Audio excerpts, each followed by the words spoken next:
Hello friends, what's up? It's Jamie here. Welcome back to another Fangirl Fridays video. For Hispanic Heritage Month, I wanted to share some of my favorite book recs by Hispanic and Latine authors, so without further ado, let's get into the video. Starting with Ordinary Girls by Jaquira Diaz. This memoir recounts Jaquira Diaz's early life as a product of housing projects in Puerto Rico and Miami Beach, along with her mother's experience with schizophrenia. Diaz details her struggles as a mixed-race person, her struggles with depression and sexual assault, and her developing sexual identity, reflecting on how she emerged from her difficult childhood to become the girl that she wanted to be. I'm a big fan of memoirs. I read a lot of memoirs. I just finished reading a memoir recently that I really liked, and I genuinely have enjoyed every memoir that I have read so far. Luckily, I've enjoyed every memoir that I've read so far. But you can kind of tell that there are those memoirs that are just a cut above the rest in terms of writing and storytelling quality. And Ordinary Girls, to me, is one of those memoirs because Jaquira Diaz's storytelling is actually off the charts with how good it is. This book is simultaneously poignant and poetic and devastating, but also hopeful. And Jaquira Diaz is able to so eloquently recount all of the complexities and extremes of her life, but also capture the joy and love and support that she received from her friends throughout her life, her girls. And the way that she's able to do so is just a masterclass in writing. As much as I love this book, though, I must warn y'all that it is extremely heavy essay and self-harm, as well as what it's like to have a loved one who's dealing with schizophrenia are amongst the book's most prominent subjects, as well as varying degrees of violence that Jaquira Diaz witnesses and experiences throughout her life. So if you are planning on reading this book, I would very much so recommend and implore you to look up the full list of trigger warnings, of content warnings before just jumping in to this book, because it does get very dark at times. I very much recommend this book because it's incredible and Jaquira Diaz is an incredible writer, but also take care of yourselves. But if you do end up reading the book, I definitely think that you'll enjoy it because, again, the writing is incredible. But if you're interested in what Jaquira Diaz's writing is like, but maybe you think that from the subject matter of Ordinary Girls that maybe it's not the book for you, Jaquira Diaz is coming out with her debut novel, This Is the Only Kingdom, next month. I'm actually really excited. I mean, one, just because new Jaquira Diaz book, so excited, but I'm also excited because I'm planning on going to a signing event for her book next month, or at least I'm hoping to do so. My work schedule has been notoriously unpredictable, so I'm really I bought my my ticket already, but I'm not 100% sure that I'll be able to go. So hopefully, I mean, I think worst case scenario, I'll just contact the bookstore and be like, hey, can you hold my copy? And I'll just pick it up at a later date. But I'm really hoping that I can get that all sorted out so that I can go, because I would love to go. Because I know I think Jaquira Diaz is also going to be interviewed. I'm pretty sure. I actually don't fully remember off the top of my head, but I regardless would love to say hi and get my book signed and actually just be at the event. So hopefully I'll get that worked out. But regardless, I'm very excited to read This Is the Only Kingdom. Next, we have The Worst Best Man by Mia Sosa. This rom-com follows Carolina Lena Santos, a wedding planner who gets left at the altar. 3 years later, Lena is approached with an opportunity to become the in-house wedding planner for a prestigious hotel. But to earn this position, she must first collaborate with a marketing specialist, who just so happens to be Max Hartwell, her ex-fiance's younger brother, the one who might have encouraged her fiance to walk out on her. Now, Max has long been waiting for the opportunity to step out of his brother's shadow and really prove to his mother/boss that he can be a successful marketer in his own right. And so delivering a standout presentation with this coveted hotel client would really help give him an edge. It seems like a no-brainer, no problem. That is until Max learns that he will be working with his brother's brilliant, gorgeous, and completely off-limits ex-fiance, who absolutely hates his guts. I'm telling y'all right now up front that there is going to be a lot of Mia Sosa in this video. She has been my most read author of the year, and I am not mad at it at all. This isn't the first Mia Sosa book that I've read, but it is the first in the sister companion novel duo of The Worst Best Man and The Wedding Crasher, so I figured that I would start here. I love this book so much. I mean, I knew that I would because this book and The Wedding Crasher are set in the same universe. Lena and Solange are cousins, and Max and Dean are best friends, so that's that connection there. And I also knew that I was going to love this book because I just love Mia Sosa's writing, but oh my god, I absolutely loved Lena and Max and their relationship. Max especially was so funny. There's just something about Mia Sosa's fictional men that are just, oh, so excellent to me. Her fictional women are incredible too, of course. Like, I loved Lena, and I'm basically in love with Solange. Lena's journey, especially, was so important to me because, as someone who also has a really difficult time being vulnerable with the people that I love, what? Who said that? I felt very seen by what she was going through, and it made me really happy that she had someone like Max who loved and supported her where she was at, but also just like naturally by giving her like the space to just like be her best self, like pushed her to be better. It reminded me of my own boyfriend, and it just made me feel all warm and fuzzy on the inside.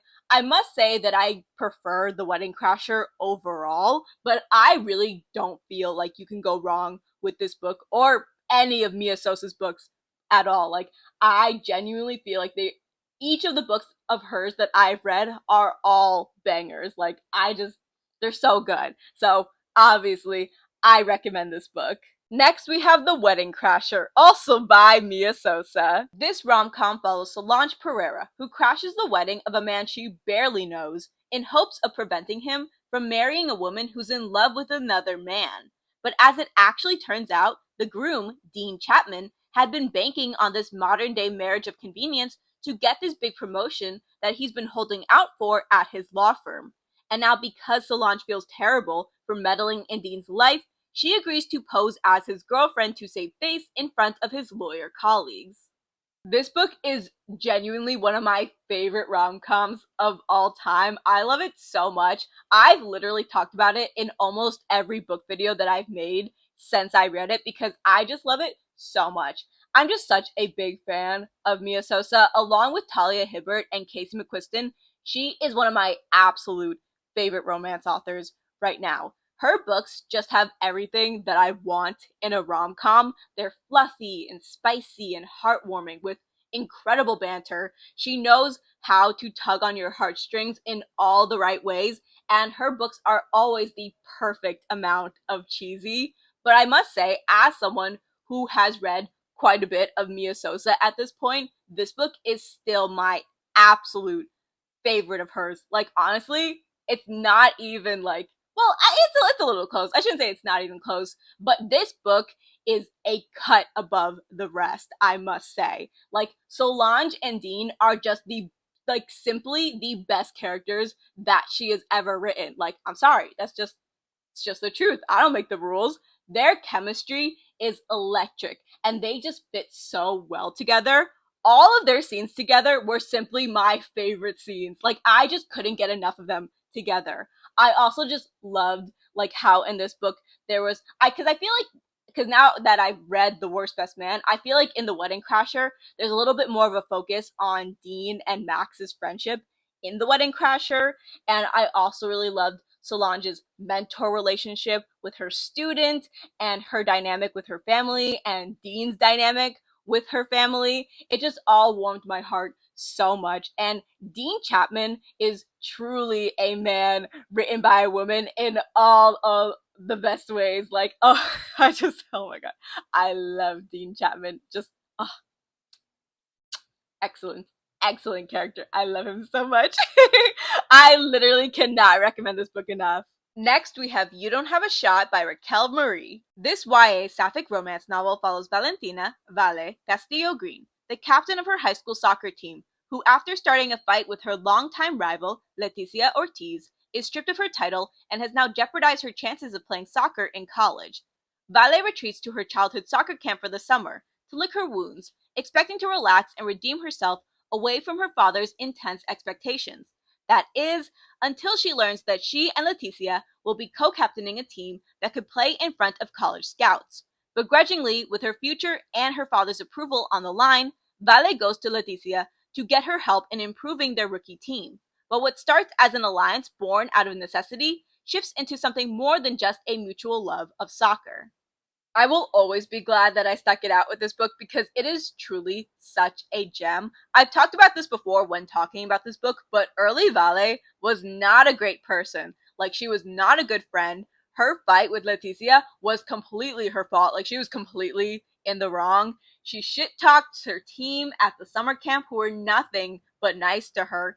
And just all around, like, there were so many yikes moments with her internal dialogue, but I'm telling y'all, her redemption just was so worth it. The payoff of Vale's growth was so rewarding and heartwarming. It just meant so much to me to see Vale unlearn the toxic, hypercritical, perfectionist bullshit that her dad had drilled into her. Vale's dad is actually the worst, and it becomes so clear while you're reading the book why Vale is the way that she is at the beginning. Like, the way that Vale's dad speaks to her, it's literally no wonder that she turned out to be such an asshole at the beginning. But that just made her redemption arc all the more rewarding. Few things make me happier than watching a character break toxic cycles, and Vale is a perfect example of that.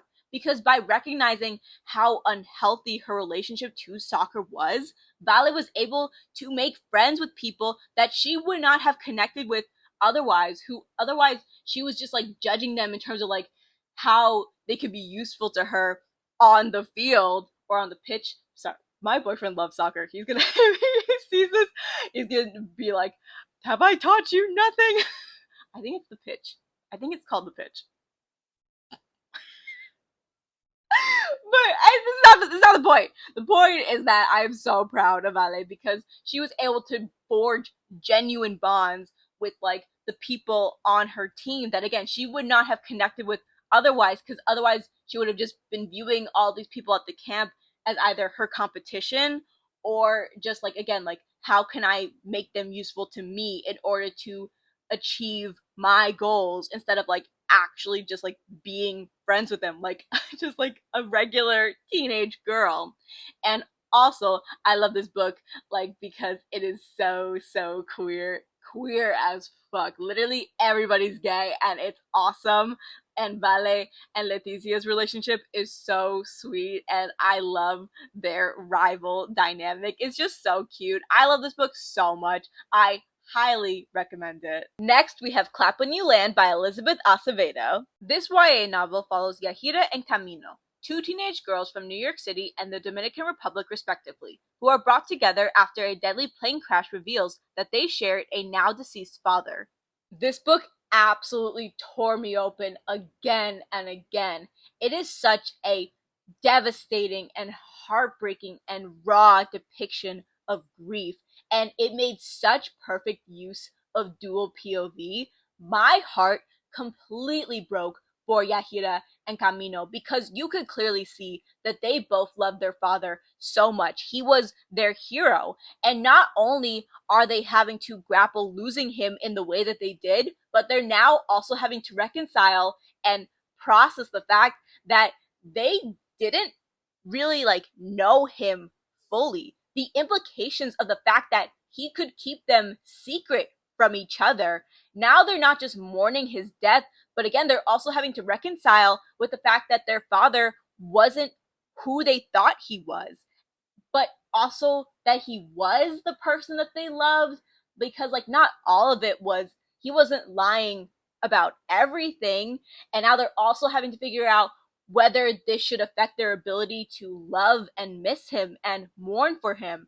And Also, how does this all affect their ability to move forward as sisters when they are their father's legacy? They are all that is left of him.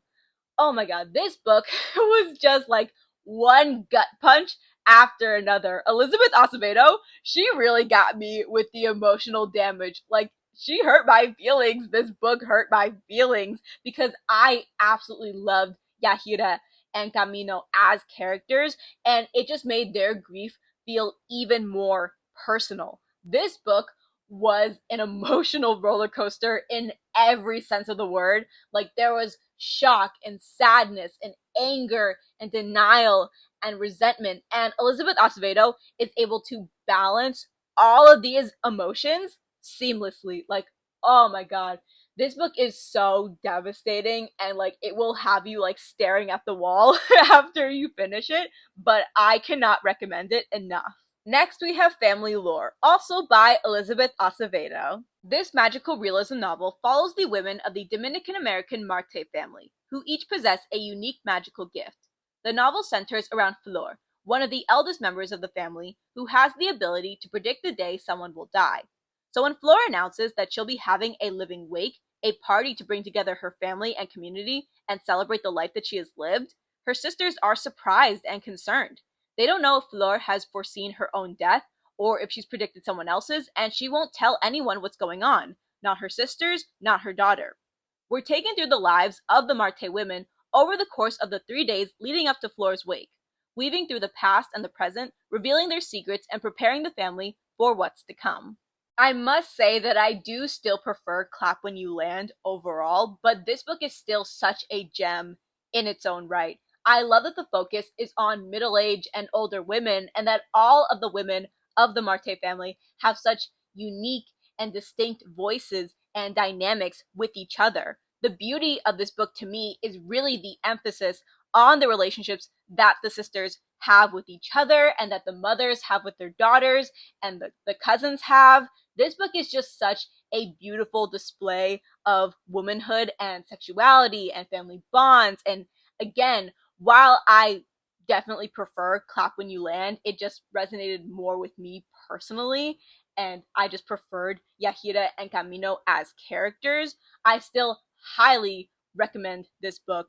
Elizabeth Acevedo's narrative voice is just always so incredible, so you really can't go wrong. Next, we have The Lesbiana's Guide to Catholic School by Sonora Reyes. This YA novel follows 16-year-old Yamilet Flores, who, after being outed by her crush and ex-best friend, transfers to Slayton Catholic, where she is determined to keep her younger brother Caesar out of trouble, make her mom proud, and keep her sexuality under wraps.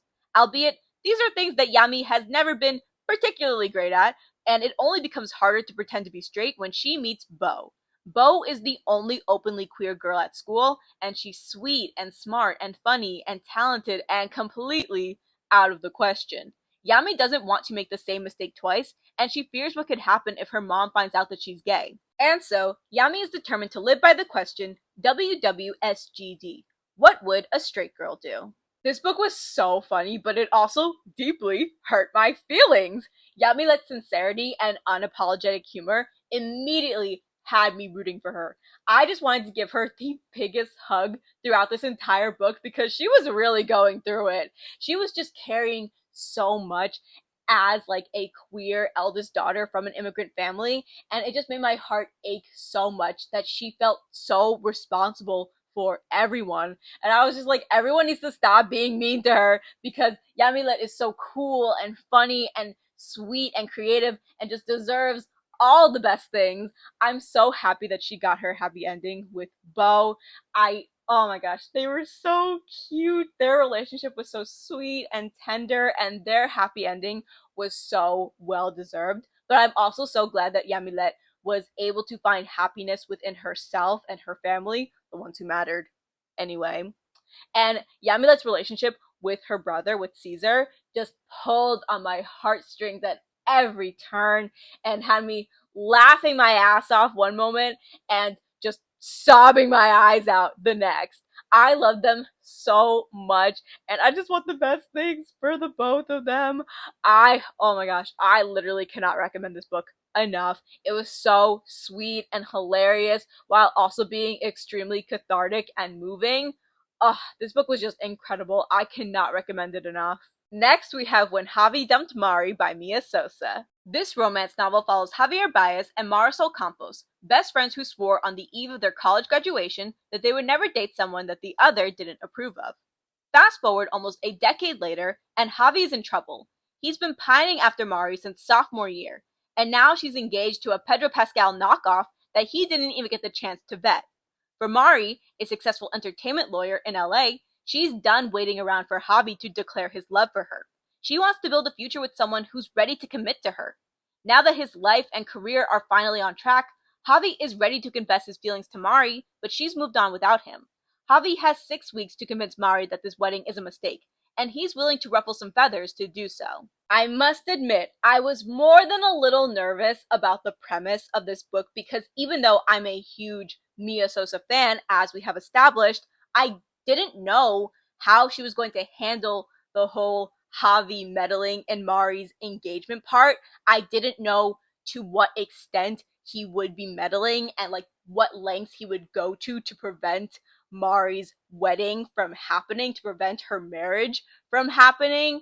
And so I was just concerned that like if Mari's fiance turned out to just be like a normal guy, but obviously like not the right guy for her, but that again that he's just like some dude but not like an asshole with obvious and irredeemable flaws, that I wouldn't be able to root for Javi and Mari getting together. But thankfully, I feel like Mia Sosa handled Mari's relationships with Javi and Alex really well, because even though the premise kind of makes it seem more like Javi's gonna really be meddling in Mari and Alex's relationship, he honestly really isn't. And I don't want to spoil too much, but like trust me when I say like Javi is like really not like trying to interfere in their relationship. Like he talks to Mari about it a bit, but honestly, like he's really not making as big of a stink about it as the premise might lead you to believe. And also like she doesn't have like the story doesn't have like Mari cheat on Alex with Javi or anything to that extreme. Instead, the majority of Mari and Javi's relationship and their romantic and sexual connection is told to us through flashbacks before Mari ever got with Alex, which I honestly feel like was the best thing that Mia Sosa could have done for this book, because I love Javi and Mari. They are incredible characters with equally incredible chemistry. So I'm so happy that I'm able to actually root for them and that it made sense for them to get together, and not just because that's what needed to happen for the book because they're the romantic leads of the book. I just loved all of the flashback scenes of Javi and Mari meeting in college and then developing their friendship throughout the years. That was honestly my favorite thing about the book as a whole, that there was this strong emphasis on Javi and Mari's friendship and how important it was to them. And it just made the friends to lovers slow burn even better. And of course, I'm not going to spoil the book, but I really loved how everything is resolved at the end. I feel like everyone got the ending that made sense for them. That's all I'll say on that. And I love this book. I love this book so much. If The Wedding Crasher didn't exist, this would probably be my favorite Mia Sosa book, but The Wedding Crasher does indeed exist. And so this will just have to be a close second, but I honestly cannot recommend this book enough. Next, we have Son of a Beach, also by Mia Sosa. This rom-com novella follows Naomi Reyes, a no-nonsense executive, and Donovan Taylor, the most insufferable creative director of all time, according to Naomi, who are stuck together on a private island for a critical assignment for the magazine. Naomi is pissed that she has to babysit Donovan, and Donovan loathes people who try to undermine his creative vision and artistic control. He guarantees that Naomi will get her photo shoot, but he's also determined to ruffle her feathers in the process, assuming that she doesn't drown him in the ocean first. This novella, by nature of being a novella, is short and sweet. For the speed at which Naomi and Donovan get together, I enjoyed their relationship and their banter. This novella is definitely not as spicy as some of Mia Sosa's other works, but it's still got that spice, and more importantly, at least for me, it's got those tender, sweet moments between Naomi and Donovan that really develop their relationship, so I'm hardly complaining. Now, if I had to rank all of the Mia Sosa books that I've read so far, I would unfortunately probably have to rank this one last. Not because it's a bad novella, far from it, but I just prefer like long form stories. I prefer like actual like longer books. It's just a matter of personal preference for me. But if you want a short and sweet beach read, I very much recommend this novella. It's also like I don't have my copy with me on hand, but physically the actual like book itself is like the perfect size to like throw in your beach bag if you have like if you want to read it like through the physical copy.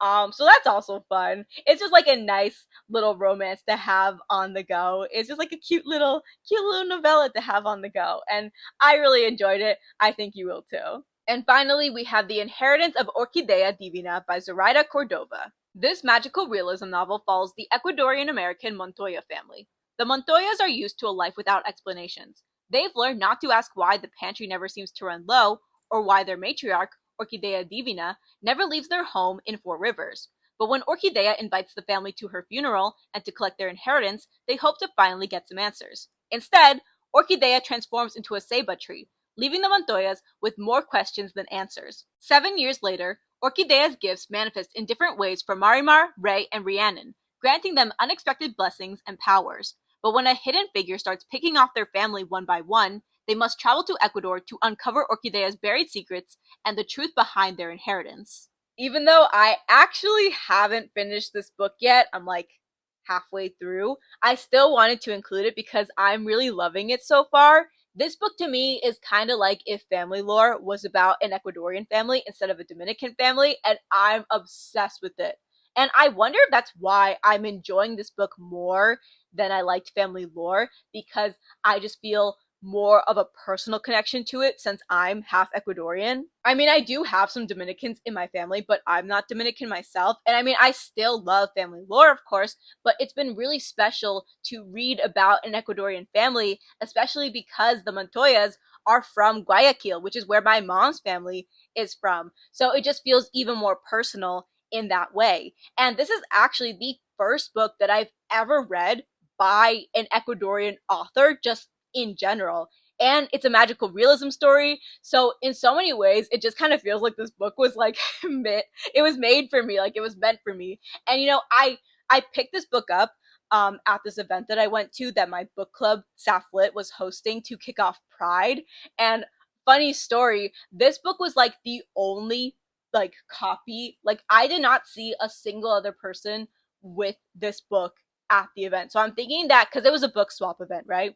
And Nina, our founder, the founder of Softlit, she brought a bunch of books for people to get, but other people also brought like some books to like give out for the book swap. And so I think this might have been like the only copy of this book that was there. And it's just like, what are the chances that I'd pick this up and that it would be by an Ecuadorian author centering around an Ecuadorian family? And again, it's this magical realism story. So again, it just kind of felt like I was meant to have this book. And another funny story, because of that, I was at that event, and because of this book, I'm actually on the Saflit Instagram. If you go to the Saflit Instagram page and you go to the carousel post from that event and you swipe through far enough, you will see me photographed with this book. I had no idea that the photographer even took my picture with this book, and it will be with the dust jacket on. I just took it off since I'm reading it right now. But yeah, so imagine my surprise when I'm after the event, I'm going through the Instagram and I'm swiping through the post. I'm like, oh, look at all the cool pictures. I'm like, wait, that's me. Like, that's me right there. So that's also fun. It's just like I'm really enjoying this book, and it's also brought me some like cool stories to tell. So I really feel like, again, I'm like halfway through, a little, maybe like a little more than halfway through, and I'm really loving it. So I'll probably talk about it in next year's video too, because I imagine that I'm going to continue loving this book. Okay, before I end today's video, I wanted to quickly go through my immediate TBR of books by Hispanic and Latine authors. This is by no means an exhaustive list. These are just the most immediate, again, books that I plan to read. The books I plan to read in the pretty near future that are by Hispanic and Latine authors. Starting with The Broposal by Sonora Reyes. This is a romance novel where longtime best friends Alejandro and Kenny fake an engagement so that Alejandro can get a green card. Obviously, I loved The Lesbiana's Guide to Catholic School, so I simply have decided that I must read all of Sonora Reyes' books, and I wanted to start with The Proposal, but I do intend to make my way through all of their books. Next, we have Alligator Tears, which is a memoir by Edgar Gomez. I picked this book up also when I went to the Safflit Pride event. I don't know much about Edgar Gomez besides what I've read from the book summary, but I trust Safflit book recs and I love a memoir, so I'm very excited for this book. Next, we have Ander and Santi Were Here by Johnny Garzavilla. This is a romance novel about Ander, a non-binary Mexican-American artist who falls in love with Santi, the shy new waiter at their family's restaurant. Like The Proposal, immigration agents play a key role in the story, which is sadly very timely. I had this on my TBR for last year's video, but I hadn't gotten the chance to read it, but I fully plan on reading it next year, trust and believe. I really want to prioritize reading more immigrant stories, both fictional narratives and real life narratives, so I'm very excited for this book. Next, we have Oye by Melissa Moguian, whose name I hope I'm saying correctly. This novel is another book that I picked up from the Safflit event because I really want to prioritize reading more books by Hispanic and Latine authors that I haven't heard of, and I was instantly sold on the premise with the story being about the relationship between Luciana and her abuela and bridging that generational gap, so I'm very excited to read this book. Next, we have This Is Me Trying by Raquel Marie. This YA novel follows Beatrice and Santiago, two former best friends who reunite 3 years after their best friend and B's boyfriend Bryce has died by suicide. This book is also by Raquel Marie, but I'm sure you can imagine it's a lot darker than You Don't Have a Shot. It was on my TBR for last year's video, and I really want to carve out some time to read it because I've heard a lot of good things about it, even though it is very sad. But I'm very excited to read it. And then last but certainly not least, we have This Is the Only Kingdom by Jakira Diaz. This novel follows a mother and daughter dealing with the aftermath of a murder. Obviously, y'all already know that I love Jakira Diaz's writing, so I am so excited to read her debut novel. Alright, that's all I have for today's Fangirl Fridays video. Thank you guys so much for watching. Like I mentioned before, it meant so much to me to read a book by an Ecuadorian author, or to be reading, I haven't finished it yet, but to be reading a book by an Ecuadorian author, not to mention an Ecuadorian author who is from the same city as my mom's family. So if you guys have any recommendations for books by Ecuadorian authors, please leave them down below in the comments. I mean, I would appreciate book recs by any Hispanic and Latine authors, but especially by Ecuadorian authors. And on a more serious note, I'm also in the description going to have some resources linked if you are looking for ways to help families who have been affected by the ongoing, they are still ongoing, ICE raids. As someone from an immigrant family and just as a person who cares about other people, I know, shocking, crazy. It would just mean so much to me if you guys, if you're unable to donate, to spread the links to someone who possibly can, or if you are able to donate whatever it is that you can, even if it's a small amount. Even if you think it's just like a small amount, every little bit counts. And if you can't donate, again, just spreading the word, spreading these links to someone who can would mean so much. And if you guys know of any other like GoFundMe's or just other links to families who are in need of resources who have been affected by the ICE raids, I would very much appreciate it if you left them down below in the comments, because I would want to try to help in any way that I can. But anyway, once again, that is all I have for today's video. Thank you guys so much for watching. I upload Wednesdays, Fridays, and Saturdays, except when I don't. And I will see you guys in my next video. Bye, guys.